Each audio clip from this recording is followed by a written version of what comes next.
नमस्कार बच्चों, मैं श्रीमती साधना जैन, व्याख्याता, शासकीय एमएलवी कन्या उच्चतर माध्यमिक विद्यालय शहडोल।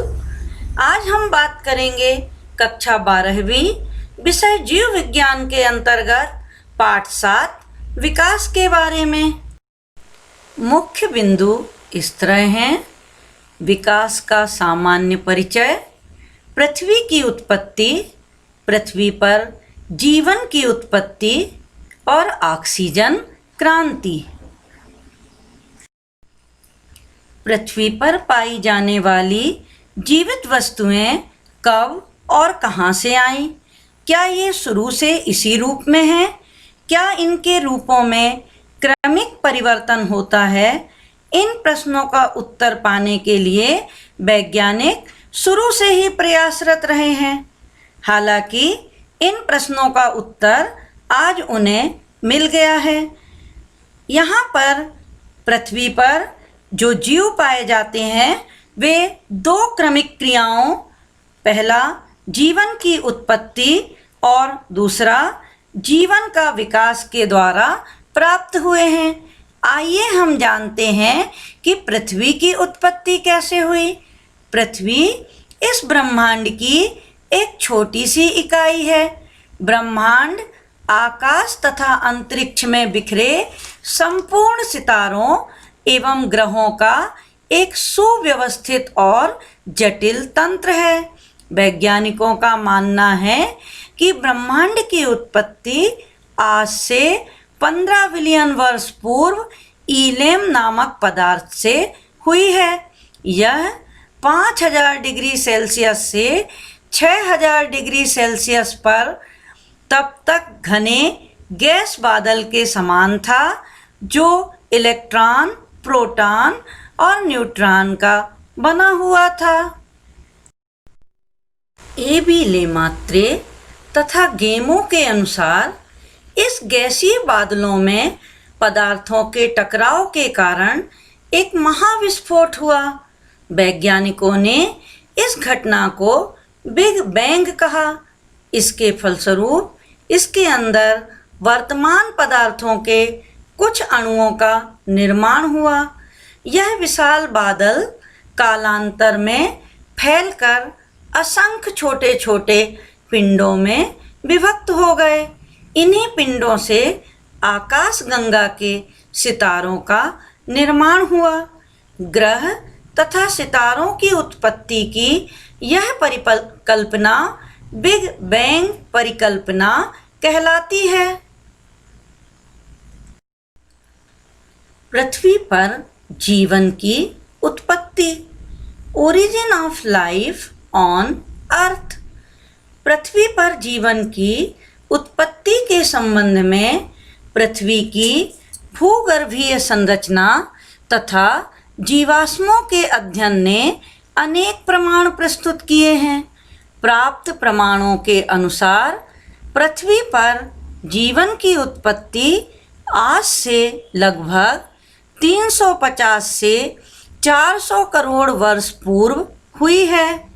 जीवन की उत्पत्ति के संबंध में विभिन्न वाद तथा सिद्धांत निम्नानुसार हैं। पहला सिद्धांत है विशिष्ट सृष्टिवाद अथवा धार्मिकवाद, थ्योरी ऑफ स्पेशल क्रिएशन और रिलीजियस थ्योरी। फादर सॉरेज इस सिद्धांत के प्रबल समर्थक थे। बाइबल में दिए गए वर्णन के अनुसार ईश्वर ने पृथ्वी पर पाए जाने वाले सभी जीवों का सृजन 6 दिनों में किया है। पहले दिन स्वर्ग और पृथ्वी, दूसरे दिन आकाश, तीसरे दिन पौधे, चौथे दिन चंद्रमा एवं तारे और 5वें दिन मछलियों और पक्षियों तथा 6वें दिन मनुष्य और अन्य जंतुओं की रचना हुई है। आदम और ईव इस पृथ्वी पर उत्पन्न प्रथम पुरुष एवं महिला थे। इसी तरह हिंदू धार्मिक मान्यता के अनुसार ब्रह्मा सृष्टि के देवता हैं। उन्होंने पृथ्वी पर जीवन की सृष्टि की है। मनु तथा शत्रुपा पृथ्वी पर उत्पन्न प्रथम मानव जोड़ी थी, पर इस सिद्धांत को ज़्यादा मान्यता नहीं मिली क्योंकि इसके संबंध में कोई ठोस प्रमाण नहीं है। दूसरा सिद्धांत है स्वतः जननवाद, थ्योरी ऑफ स्पॉन्टेनियस जनरेशन और एबायोजेनेसिस। इस सिद्धांत के अनुसार पृथ्वी पर जीवन की उत्पत्ति निर्जीव तथा मृत पदार्थों से अकस्मात या स्वतः हुई है। अनेक ग्रीक दार्शनिक जैसे थैलीस, अलेक्जेंडर, जेनोफेन, प्लेटो तथा अरस्तु इस सिद्धांत के समर्थक थे। जॉन रे तथा नीथम जैसे वैज्ञानिकों का मानना था कि मच्छर, मक्खी आदि छोटे मोटे जीव सड़ी गली वस्तुओं से और चूहे आदि जीव मनुष्य के पसीने से उत्पन्न होते हैं। वॉन हेलमाल्ट ने इस संबंध में अपने प्रमाण प्रस्तुत किए। उन्होंने कहा कि पसीने से युक्त शर्ट को लगातार 21 दिनों तक गेहूं के साथ रख दिया जाए तो शर्ट तथा गेहूं द्वारा उत्पन्न गैसों से चूहे उत्पन्न हो जाते हैं। वैज्ञानिक आधार नहीं होने के कारण इस सिद्धांत को मान्यता नहीं मिल सकी। पृथ्वी पर जीवन की उत्पत्ति के संबंध में तीसरा वाद है आधुनिक परिस्थितियों का स्थिरतावाद, theory of eternity of present theory. इस सिद्धांत के अनुसार पृथ्वी पर जीवन की उत्पत्ति वास्तव में कभी हुई ही नहीं है। जीवन का कोई आदि या अंत है ही नहीं। पृथ्वी के आरंभ से ही यहाँ जीवन मौजूद है, आगे भी बना रहेगा। इस सिद्धांत के अनुसार पृथ्वी पर सृष्टि अपरिवर्तनशील है। इस बात के भी कोई वैज्ञानिक प्रमाण उपलब्ध नहीं है। चौथा सिद्धांत है जीवोत्पत्ति का सिद्धांत, थ्योरी ऑफ बायोजेनेसिस। अनेक वैज्ञानिकों ने अपने प्रयोग द्वारा जीवों के स्वतः जननवाद के सिद्धांत को गलत प्रमाणित किया। उन्होंने बताया कि जीवों की उत्पत्ति निर्जीव पदार्थों से संभव नहीं है। जीव पूर्व स्थित जीवों के अंडों, बीजाणु तथा बीजों से ही बन सकते हैं। इसके समर्थन में फ्रांसिस्को रेड्डी तथा लुई पास्चर के द्वारा कुछ प्रयोग किए गए हैं। आइए हम देखते हैं फ्रांसिस्को रेड्डी का प्रयोग, जिसमें उन्होंने सिद्ध किया कि जीव जीवित जीव से ही उत्पन्न होते हैं। फ्रांसिस्को रेड्डी इटालियन फिजिशियन थे। उन्होंने 3 जार में मांस के टुकड़ों को रखकर पकाया, जैसा कि आप नीचे डायग्राम में देख रहे हैं। क्रमशः 3 जार हैं जिनमें उन्होंने मांस के टुकड़ों को रखकर पकाया। उसके बाद उन्होंने एक जार को खुला रखा, दूसरे को पार्चमेंट से और तीसरे को मलमल के कपड़े से ढक दिया। कुछ दिनों बाद उन्होंने देखा कि खुले जार में रखे मांस के ऊपर छोटे छोटे मक्खी के डिंबक दिखाई दे रहे हैं, जबकि बंद जारों में वह नहीं थे। ऐसा इसलिए हुआ कि खुले जार में मक्खियों ने मांस के टुकड़े पर अंडे दे दिए, जिससे उनके डिंबक उत्पन्न हुए, लेकिन बंद जार में ऐसा नहीं हो सका।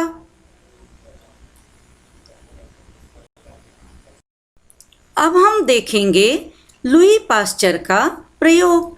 लुई पास्चर ने रेड्डी के सिद्धांत का समर्थन किया। उन्होंने एक फ्लास्क में मांस के शोरबे को लेकर खूब उबाला और फ्लास्क के मुंह पर एस के आकार की नली लगा दी, जैसा कि आप नीचे दिए गए चित्र में देख सकते हैं। और साथ ही साथ नली के मुंह पर रुई लगाकर उसे बंद कर दिया। कुछ दिनों बाद देखा गया कि फ्लास्क में मांस के शोरबे में जीवाणु उत्पन्न नहीं हुए।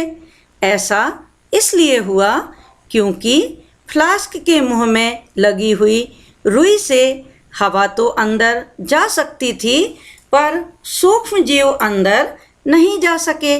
बाद में लुई पाश्चर ने इस नली को तोड़ दिया। ऐसा करने पर कुछ ही दिनों में फ्लास्क के अंदर जीवाणु पैदा हो गए। ये दोनों प्रयोग जीवन से ही जीवन की उत्पत्ति होती है, इस बात को प्रमाणित करते हैं। अगला सिद्धांत है ब्रह्मांडवाद या बीजाणुवाद, कॉस्मोजोइक थ्योरी और स्पोर थ्योरी। यह सिद्धांत अर्हेनियस नामक वैज्ञानिक के द्वारा दिया गया। इस सिद्धांत के अनुसार जीवन की उत्पत्ति किसी और ग्रह पर हुई। उस ग्रह से सरल जीवों के बीजाणु पृथ्वी पर आए, जिससे जीवों का विकास विभिन्न रूपों में हुआ। यह सिद्धांत पूर्णतः काल्पनिक प्रतीत होता है, क्योंकि यह सिद्धांत यह बताने में पूर्णतः असमर्थ है कि आखिर उस अन्य ग्रह पर भी जीवन की उत्पत्ति कैसे हुई। आधुनिक सिद्धांत अथवा जीव रसायनवाद या ओपेरिन हेल्डानेवाद। अलेक्जेंडर इवानोविच ओपेरिन, जो कि एक रशियन वैज्ञानिक थे, उन्होंने 1936 ईस्वी में ओरिजिन ऑफ लाइफ नामक पुस्तक लिखी। इस पुस्तक में जीवन की उत्पत्ति की व्याख्या भौतिकवाद अथवा पदार्थवाद के नाम से की। हालांकि इस पुस्तक के प्रकाशन के पूर्व ही इस वाद का प्रकाशन उनके द्वारा 1924 में किया गया था। जेबीएस हेल्डाने, जो कि एक अंग्रेज वैज्ञानिक थे, उन्होंने भी जीवन की उत्पत्ति के संबंध में ओपेरिन के समान विचार प्रस्तुत किए थे। ओपेरिन तथा हेल्डाने दोनों वैज्ञानिकों के अनुसार आज से करोड़ों वर्ष पूर्व जीवन की उत्पत्ति समुद्र में विभिन्न प्रकार के रासायनिक पदार्थों के विशेष रूप में संगठित होने से हुई है। जीवित कोशिकाओं की उत्पत्ति के पूर्व डीएनए, आरएनए, प्रोटीन और जटिल रासायनिक पदार्थ उत्पन्न हुए।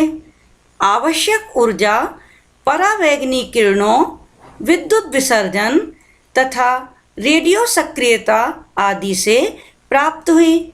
बाद में इन रसायनों के संयोग से ही कोएसरवेट्स का विकास हुआ। धीरे धीरे कोएसरवेट्स में जीवन के लक्षण आए। इन्हीं से प्राथमिक जीवन की उत्पत्ति हुई। प्रोटोवायरस, वायरस, प्रोकैरियोटिक कोशिकाएं, रसायन संश्लेषित कोशिकाएं, प्रकाश संश्लेषी कोशिकाओं तथा यूकैरियोटिक कोशिकाओं का विकास क्रमिक रूप से हुआ। इस सिद्धांत के अनुसार जीवन का विकास पृथ्वी पर 2 चरणों में पूरा हुआ। पहला चरण है रासायनिक विकास एवं दूसरा चरण है जैविक अथवा कार्बनिक विकास। तो हम देखते हैं रासायनिक विकास या केमिकल इवोल्यूशन क्या है। पृथ्वी समेत अन्य ग्रहों पर विभिन्न रासायनिक परिवर्तन हुए। पृथ्वी की उत्पत्ति आग अथवा गैसों के गोले के रूप में सूर्य के एक टुकड़े के अलग होने से हुई।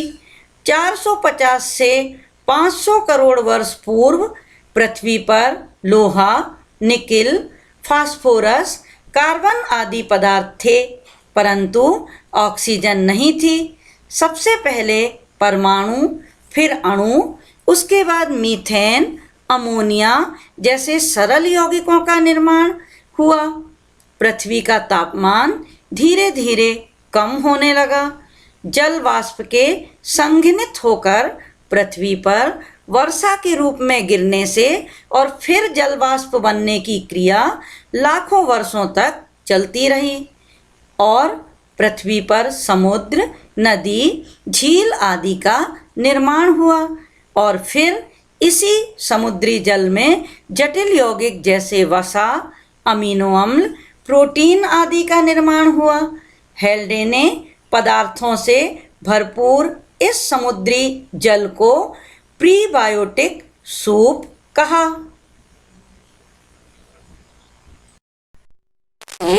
गर्म तरल सूप भी कहा गया। इसमें उपस्थित विभिन्न पदार्थों के संघनन से ही जटिल यौगिक जैसे पॉलीसैकेराइड, वसा, प्रोटीन आदि का निर्माण हुआ। इसी तरह नाइट्रोजनी क्षारक, शर्करा और फास्फोरिक अम्ल के संयोग से न्यूक्लिक अम्ल जैसे डीएनए और आरएनए का निर्माण हुआ।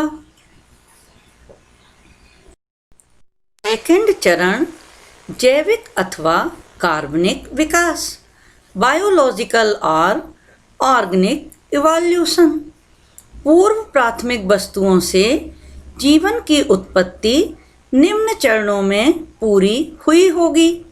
ए, कोएसरवेट्स का निर्माण।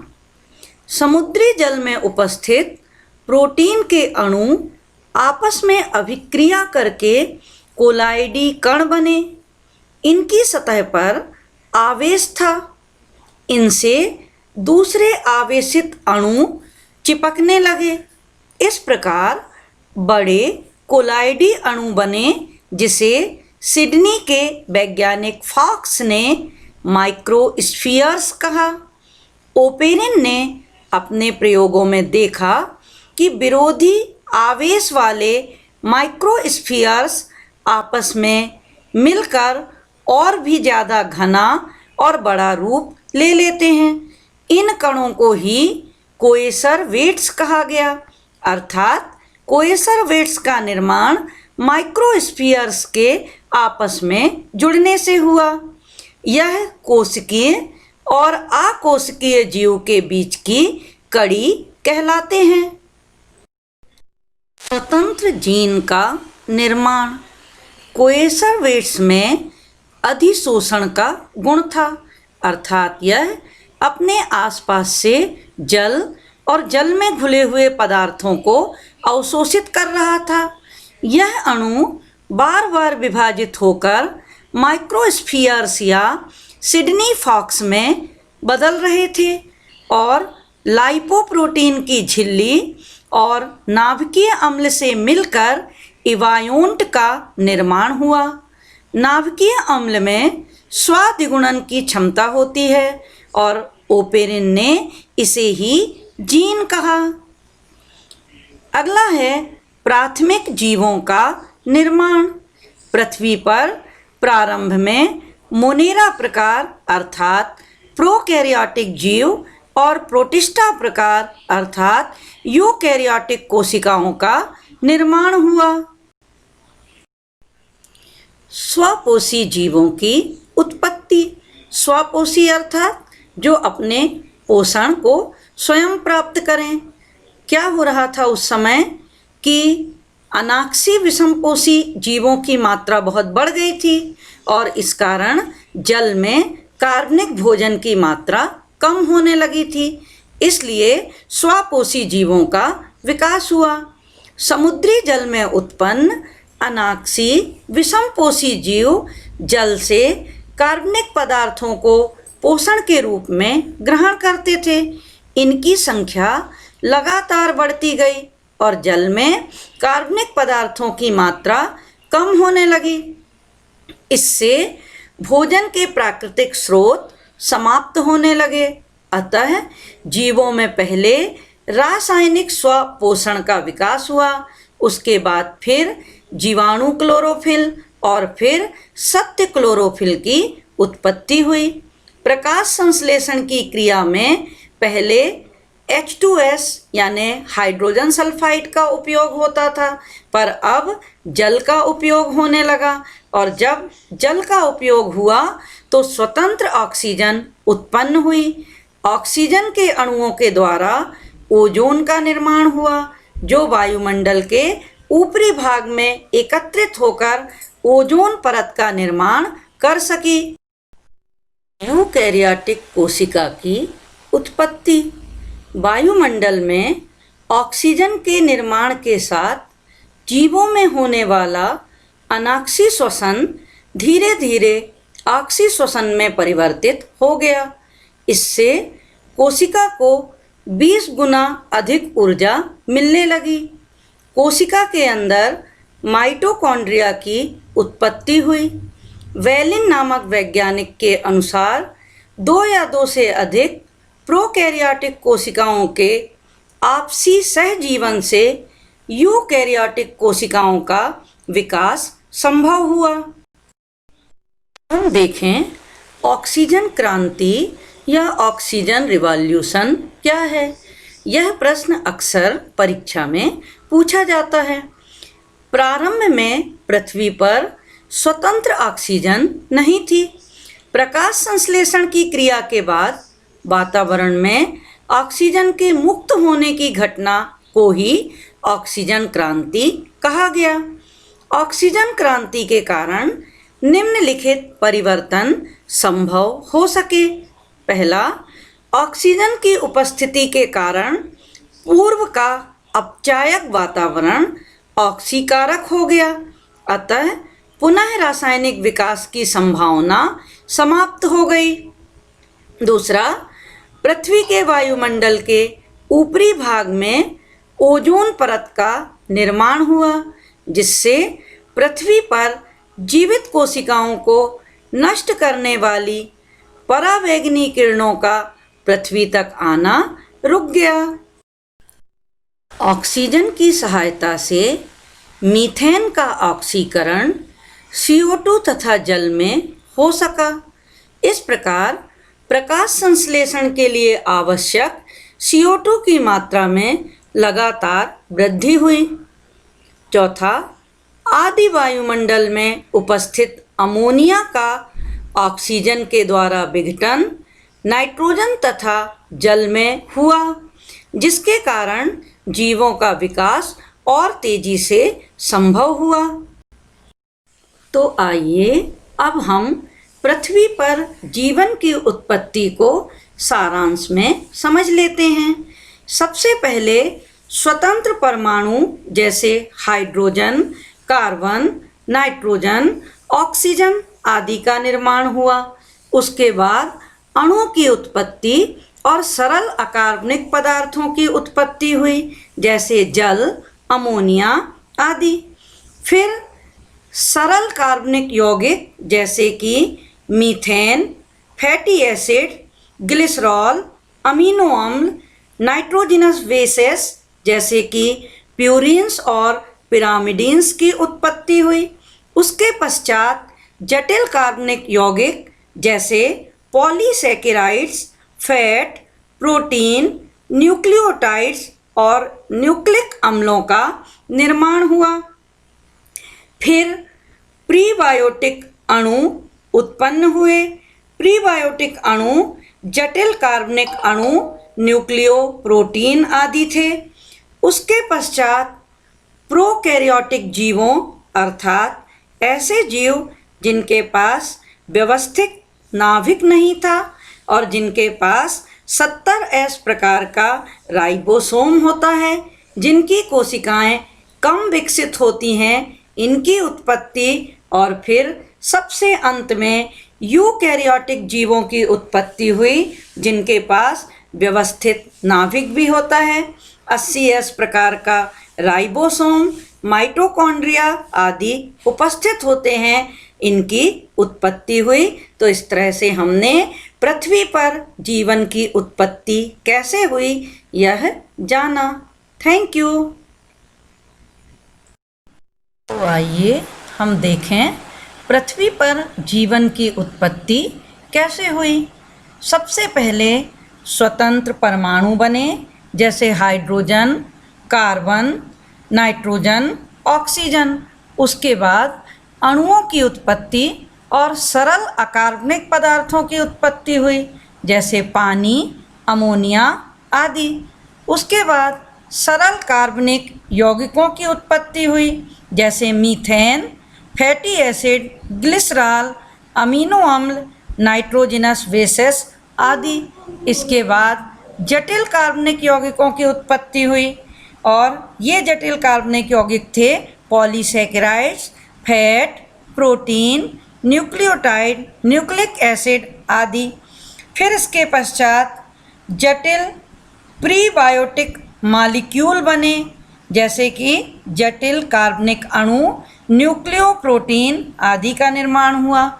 इसके पश्चात प्रोकैरियोटिक जीवों की उत्पत्ति हुई, जो कि जिनके पास व्यवस्थित नाभिक नहीं था और 70S प्रकार का राइबोसोम था। और सबसे अंत में यूकैरियोटिक जीवों की उत्पत्ति हुई, जिनके पास व्यवस्थित नाभिक था और 80S प्रकार का राइबोसोम पाया जाता था। तो इस तरह से हमने सारांश में जाना कि पृथ्वी पर जीवन की उत्पत्ति कैसे हुई।